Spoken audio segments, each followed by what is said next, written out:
तोहार हंसी में बस बा चांदनी रात, तोहार नजर करे दिल से बात। एक बार जो देख ले हमरियो, धड़कन भूल जाला सगरियों का। तोहार नाम जब लब पे आ जाला, दिल खुद ब खुद मुस्कुरा जाला। तो ऐसे मिल के एहसास भइल, प्यार सच में खुदा बन जाला। तो से ही सगरी दुनिया सजल बा, तो से ही दिल के करार मिलल बा। तू न रहे ता कुछ भी न लागे, तो हंसे ही हर एक सांस चलल बा।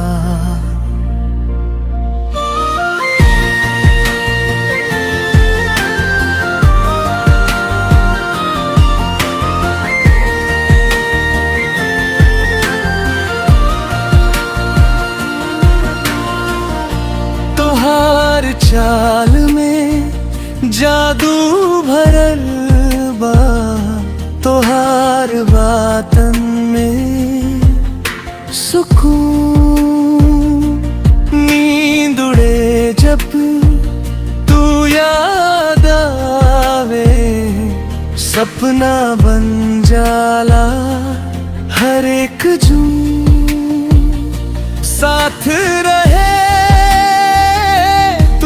एक पल, यही दुआ हम रोज करी। जन्म जन्म तक साथ निभाई, तो से प्यार हम दिल से करी। तो से ही सगरी दुनिया सजल बा,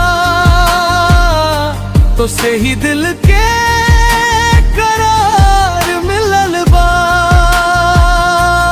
तू न रहे ता कुछ भी न लागे, तो से ही हर एक सांस चलल बा।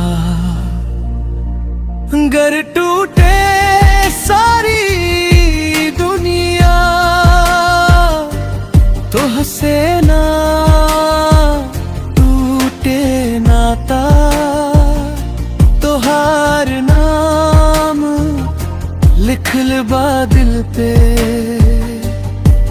मिटे ना ये रिश्ता साचा। तो से ही जीना,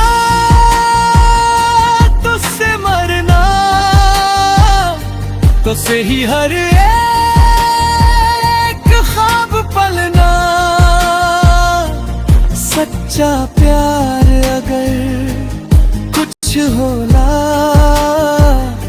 तो से ही होला, बस तो से होला।